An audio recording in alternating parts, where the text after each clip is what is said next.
Hi friends, welcome back to my channel Raji Gowthaman.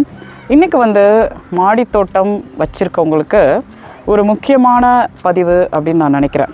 மாடி தோட்டம்னு இல்லை, வீட்டு தோட்டம், விவசாய நிலம், இந்த மாதிரி சமீப காலமாக இந்த ஈரான், அமெரிக்கா, இஸ்ரேல் போர் அதிகமாகிட்டு வருது பார்த்திங்களா. அந்த ஸ்ட்ரெயிட் ஆஃப் ஹோர்மூஸ் வழியாக வர இந்திய கப்பல்கள் குறைஞ்சதுனால நம்மளுக்கு சிலிண்டர் விலை ஏறி போச்சு, பெட்ரோல் விலை ஏறி போச்சு, அது தட்டுப்பாடு வேறு. சரி, அதுக்கும் மாடி தோட்டத்துக்கு என்ன பேச போகிறீங்க அப்படின்னு நீங்கள் நினைக்கலாம். ஸ்கிப் பண்ணாதீங்க. இந்த விவசாயம் பண்ணுறவங்களுக்கு அரசாங்கம் மானிய விலையில் உரம்லாம் கொடுக்கும். கெமிக்கல் உரம், டிஏபி, அது இது இந்த மாதிரி. ஸோ அந்த மாதிரி உரங்கள் போடுறதுனால தான் இவ்வளோ 100 கோடி மக்களோட பசியை வளர்த்து காய்கறி, அரிசி, நெல், பயிர், கோதுமை மூலிமா தணிக்க முடியுது. சமீபத்தில் நம்ம பிரதமர் என்ன சொல்லியிருக்காரு அப்படின்னா, அந்த கப்பல்கள் வரத்து குறைஞ்சிடுச்சு. அதனால் அந்த உரம் தயாரிக்கிற ஃபேக்ட்ரிஸ் இருக்குது பார்த்திங்களா, அதுக்கு சில பொருட்கள் தேவை. பேசிக்காக ஒரு டிஏபினா அதுக்கு ஏதோ ஒரு கெமிக்கல் தேவை. அது மாதிரி நிறையா இருக்குல்ல, பூச்சிக்கொல்லிக்கு ஒரு கெமிக்கல் தேவை. அது அந்த கப்பல் மூலியமாக தான் வருது அந்த வழியாக.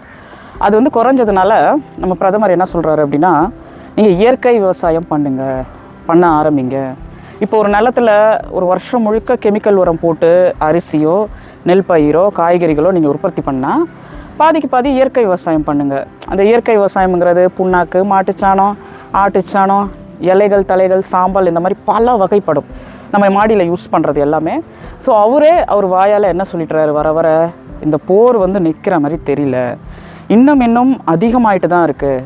அதனால் உங்கள் வீட்டில் ஒரு இடம் இருந்தாலோ, ஒரு சின்ன நிலம் இருந்தாலோ, இயற்கை விவசாயம் செஞ்சு உங்களுக்கு முடிஞ்ச தேவையான காய்கறிகளை நீங்கள் வளருங்க, பெட்ரோலை மிச்சம் பண்ணுங்கள். இந்த மாதிரி சொல்லியிருக்கும் பட்சத்தில் நம்மளுக்கு மாடி தோட்டம் கிட்ட ஜெயலலிதா அம்மையார் அவர்கள் இருந்த பீரியடில் நிறைய பேர் நீங்கள் போடணும் அப்படின்னு சொல்லிட்டு ரொம்ப ஃப்ரீயாலாம் கொடுத்து நிறைய பேர் நம்ம ஆரம்பித்தோம்.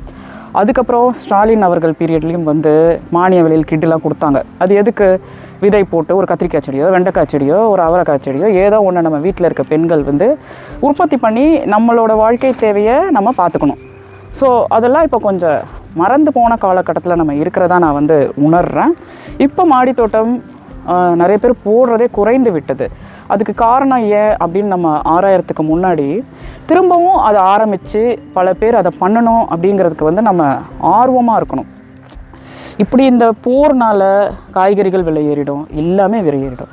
ஒரு அரிசி பேகு சொல்லுங்கள், அதில் ஒரு பச்சை மிளகாய் செடி, ஒரு 2 க்ரோ பேகு வெண்டைக்காய் செடி, ஒரு 2 கத்திரிக்காய் செடி, இந்த மாதிரி ஒரு பழைய கேனில் ஒரு முருங்கை மரம், இது முருங்கைக்காய் காய்ச்சி தொங்குது. நம்ம ஒன்றும் காய்கறியை வாரி மூட்டையாக யாரும் சாப்பிட போகிறது கிடையாது. ஒரு குழம்புனா அதில் ஒரு 2 முருங்கைக்காய் கிடக்கும், ஒரு சாம்பார்னால் 2 கத்திரிக்காய் கிடக்கும். அப்படி தானே நம்ம. ஸோ நம்ம வாழ்க்கைக்கு அடிப்படையாக இருக்க ஒரு சில விஷயங்களை நம்ம கற்றுக்கலாம். நம்ம 10 பேருக்கு காய்கறி இயற்கை முறையில் வளர்த்து சாப்பாடு போட வேணாம். நம்ம இந்த மாதிரி ஒரு சின்ன விவசாயம் மாடி தோட்டத்தில் பண்ணுறதுனால நம்மளுக்கு தெரியும் ஒரு கீரையை எப்படி உற்பத்தி பண்ணலாம். இந்த கீரை பாருங்கள், இதில் முட்டை போட்டு சூப்பராக சாப்பிட்லாம், எவ்வளோ கீரை. அதேமாதிரி இங்கே பாருங்க, மலபார் ஸ்பினாச், இதை கட்டு, இது பேர் மலபார் ஸ்பினாச், பசலைக்கீரை. இந்த தொட்டியில் எப்படி இருக்குது பார்த்தீங்களா? இது பாருங்கள். ஸோ ஒரு அவசர கால நிலை, ஒரு அவசர கால சூழ்நிலை, நம்மளுக்கு ஒரு கீரை தேவைப்படுது, நம்மளால் வெளியே போக முடியல, கீரை அதிகமாக சாப்பிட வேண்டியிருக்குன்னா மாதம் முழுக்க கீரை சாப்பிட்லாம். மாதம் முழுக்க கீரையில் சாப்பிட வேண்டிய ரெசிபி நிறையா இருக்குது. இது பாருங்கள், ஒரு கத்திரிக்காய் செடி தான். ஸோ அந்த மாதிரி நீங்கள் உங்கள் குழந்தைகள், ஒரு வயசு பெண்கள், இவங்க எல்லாருக்கும் நீங்கள் சொல்லலாம். நீ 1000 தான் வேலைக்கு போனாலும், வெளியே போனாலும், வந்தாலும் போனாலும், இருந்தாலும் சும்மா ஒரு 2-4-5 தொட்டியில் தண்ணி ஊற்று, ஒரு செடி வளரு, ஒரு கொடி வளருன்னு சொல்லி ஊக்குவிக்கிற அதே நேரத்தில் இந்த மாடித்தோட்டம் இன்றைக்கான பதிவு இதுதான். அதாவது நம்ம ஆரம்பிக்க போகிற மறந்து போன தொட்டிகள், க்ரோ பேகு, இது எல்லாத்தையும் எடுத்து உங்களால் இப்போ கருவேப்பிலை மரம் தான் வளர்க்க முடியுது. அதுதான் எனக்கு எஃபர்ட்லெஸ்ஸாக தெரியுது. டெய்லி தண்ணி ஊற்றலாம் அப்படின்னா அதை வளர்க்கலாம். ஒரு பூச்செடி, ஒரு பூவை நீங்கள் பூஜைக்கு சாமிக்கு போடலாம். ஒரு மல்லிகைப்பூ, ஒரு கனகாம்பரம், ஒரு ரோஸ் செடி, ஒரு 2 ரோஸை பறித்து நீங்கள் சாமிக்கு வைக்கலாம். இந்த மாதிரி நிறையா இருக்குது. ஸோ இப்போ தான் மழைத்துளி ஒன்று விழுது. மழைத்துளி மழைத்துளி மண்ணில் சங்கமம்னு இந்த சென்னையில் 4 நாளாக இருட்டுது, போது வருது, ஒரு துளி மழை மண்ணில் விட மாட்டேங்குது. நான் வேறு மழை டான்ஸ் ஆடுறதுக்கு ட்ரெஸ்ஸிங்லாம் வேறு பண்ணிட்டு வந்துட்டேன்.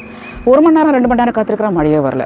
இப்போ நம்ம என்ன பண்ண போகிறோம் அப்படின்னா, நீங்களே உங்கள் கார்டனில் சில விதைகள் விட்டு வச்சுருப்பீங்க. வெண்டைக்காய், கத்திரிக்காய், கீரை, பச்சை மிளகா, பீர்க்கங்காய், புடலங்காய், அப்புறம் வந்து சுரக்காய். தென்மேற்கு பருவமழை இது வந்து முன்கூட்டியே தொடங்கிடுச்சு, அதாவது நாளைக்கு தொடங்குது. இது நான் இத்தனோண்டு பீர்க்கங்கான்னு பார்க்காதீங்க, இதை விதைக்க கூட விட்டுருக்கலாம். இதை நான் பார்க்கவே இல்லை, நான் ஏதோ மகரந்த சேர்க்கை செஞ்சுட்டு விட்டம் போல இருக்குது. அப்புறமா வந்து பார்த்தா அது இவ்வளோ பெருசாக தொங்கிட்டுருக்கு. அதே மாதிரி இந்த அவரைக்காய் பாருங்கள், நான் வந்து வெட்டி விட்டுட்டேன். என்ன தான் கத்திரி வெயிலில் தென்மேற்கு பருவமழை அதிகமாக தொடங்கினாலும் இதோ வெட்டியிருக்கேன் பாரு. இந்த அவரைக்கொடிலாம் இனிமே வராது, வேஸ்ட்டு. இதோட செப்டம்பர் மாத எண்டில் தான் வைக்கணும். என்ன காலநிலை பருவநிலை தலைக்கீழாக பூமி உருண்டு உழுந்தாலுமே அவரைக்காய் வராது, செப்டம்பர் எண்டில் தான் வைக்கணும். அதனால் அந்த அவரைக்காய் இருந்த தொட்டிகளெல்லாம் நான் என்ன பண்ணேன், வெட்டி விட்டுட்டேன். இப்போ நம்மளுக்கு என்ன நடக்கும், கீழே காட்டேன், ஒவ்வொரு துளி மழை விழுந்துட்டுருக்கு பாரு. இப்போ வந்து நம்மளுக்கு ஆடிப்பட்டம் தொடங்கும். அப்போ வந்து நான் போன வருஷம் மஞ்சள் அறுவடை பண்ணுங்க, அதே ஃப்ரிட்ஜில் இவ்வளோ வச்சுருக்கிறேன், 2 கிலோ கிட்ட காய வச்சு. அதே நான் யூஸ் பண்ண பாடில்லை, குழம்பு மிளகாத்தில் கொஞ்சம் கொஞ்சம் போட்டுட்ருக்கேன்.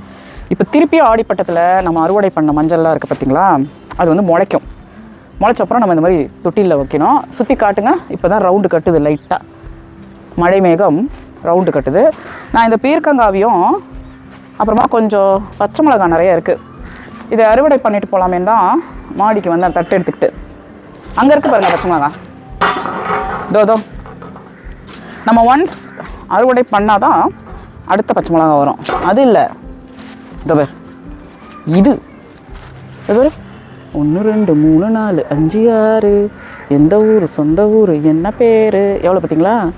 ஸோ நம்ம வந்து பிரியாணி செய்யலாம். எப்போ பார்த்தாலும் உனக்கு பிரியாணி தானேன்னா இந்த மிளகாய் செடியை காட்ட எப்படி இருக்கு பாரு. இது ஏதோ அமேசான்லேருந்து ஒரு தடவை விதை போட்டு வளர்த்தோம், அப்படியே ஷார்ட்டராகவே இருக்குது, ஒரு ஹைப்ரிட் வெரைட்டின்னு நினைக்கிறேன். அதுலேருந்து குண்டு குண்டாக மிளகா வரும் 4 5ன்னு, அப்புறம் நின்று போயிடும். கிட்டத்தட்ட 1 வருஷமாக அந்த தொட்டியில் இதுவே வந்து நடந்துகிட்ருக்கு. அதனால் நீங்கள் மூடி அவர்கள் சொன்ன மாதிரி இயற்கை விவசாயம் செய்ய ஆரம்பிங்க. இவங்க மிளகா நம்ம என்ன கத்திரி வெயிலில் இருக்கிறோமா இல்லை மழை காலத்தில் இருக்கிறோமானேங்கிற மாதிரி டவுட்டில் இவ்வளோ க்ளவுட்ஸு. இதுவும் ஓகே தான், என்ன சொல்கிற நீ, கத்திரி வெயிலில் 42 டிகிரி கொளுத்திட்டு இருந்ததுன்னா நம்ம வாழ்க்கையை எப்படி வாழ்கிறது. இதை வந்து காட்டுங்க, மிளகாவை அறுவடை பண்ணுறத எவ்வளோ இருக்குது பாரு. நம்ம வந்து மிளகா தான் இந்த தடவை கத்திரி வெயிலில் அதிகம். இவருங்க பக்கத்தில் ஒரு செடி இருக்குது பாரு, அதையும் காட்டேன். ஏகப்பட்டது நான் அறுவடை பண்ணேங்க. ஆக்சுவலி நம்மளுக்கு எது தேவையோ அதை வந்து நம்ம செய்யணும். எனக்கு பல விதமான கீரைகள் பிடிக்குன்னா நல்லா இந்த சீசனில் வந்து கீரை வளர்க்கலாம். அதே மாதிரி இந்த தென்மேற்கு பருவமழை முன்னாடியே தொடங்கிச்சுல்ல, விதவிதமான கம்பளி பூச்சிகள்லாம் நம்ம தோட்டத்தில் வர ஆரம்பிச்சிடும். ஸோ அதையும் நம்ம வந்து கண்ட்ரோல் பண்ணணும். பூச்சை இதெல்லாம் இருக்குது. யார் யார் என்ன பண்ணுறீங்க, நான் போடுற வீடியோஸ் எல்லாம் பார்க்குறீங்க, கமெண்ட் பண்ணுறீங்க. அம்மு ஃப்ரம் காரைக்குடி, உங்களை நான் ரொம்ப லவ் பண்ணுறேன், லைக் பண்ணுறேன். எல்லா வீடியோக்கும் கமெண்ட் போடுறாங்க, உங்கள் கிச்சன் சேனலு, அப்புறமா வந்து மாடி தோட்ட சேனல் எல்லாத்துலேயும். நீங்கள் என்ன வளர்க்குறீங்கன்னே சொல்லவே மாட்டீங்களா, அப்போ தானே எனக்கு ஏதாவது தெரியும். ஓ இந்த மாதிரி வளர்க்குறாங்களா. தமிழ்நாடு முழுக்க ஒரு சில மாவட்டங்கள்லாம் ஒரே கிளைமேட்டு தான் பாருங்க. இது எவ்வளோ பாரு, இந்த பாரு, இதோ வரோம் மாடியில் வெயில் அடிக்குது, போகுது வருது. ஆனாலும் நம்ம வந்து இவ்வளோ மிளகா அறுவடை பண்ணிகிட்ருக்கோம் பாருங்க. க்ரோ பேக்கை திருப்பினா தான் முடியும்.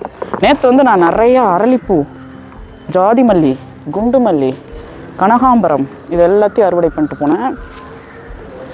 இது ஒன்றும் இல்லை, முடிஞ்சிடுச்சுன்னு நினைக்கிறேன்ல. இந்த இலையெல்லாம் யாரோ கடிச்சு வச்சுருக்காங்க, வந்து கிட்ட காட்டேன். அது விதமான வண்டா. இந்த இலையெல்லாம் ஒரு விஷயங்கள் வந்து கடிக்குது. இது ஏதோ ஒரு விதமான வண்டுன்னு நினைக்கிறேன். இதையும் பண்ணுவோம். சிகப்பு வெண்டைக்காயெல்லாம் நான் விதைக்கு விட்டுருக்கேன். சொன்ன மாதிரி ஆடிப்பட்டத்தில் இங்கே பாரு, இது பாரு, இது பின்னாடி இந்த வெண்டைக்காய் இது வந்து தெளிஞ்சிருக்குல்ல இந்த செடி. இது வந்து இலை சுருட்டெல்லாம் இருந்தது ஆக்சுவலி. இந்த பாருங்க, இது வந்து தெளிஞ்சிருக்கு. இதில் 2 சிவப்பு வெண்டைக்காய் வச்சுருந்தோம். பலே இப்படி பறிக்கிறோம்ல, இப்படி வருதில்ல. இதில் 2 பூ இருக்குது, காமியன். இதோ ஒரு பூ, இதோ ஒரு பூ. இந்த மாதிரி பறிச்சிட்டிங்களே. இது 2 பச்சை மிளகா வீணாக போயிடுச்சு. பூவா பூத்திருந்தா வந்திருக்கோம்னா இந்த மாதிரி கிள்ளை விடுறோம்ல நம்ம, இந்த மாதிரி பறிக்கிறது.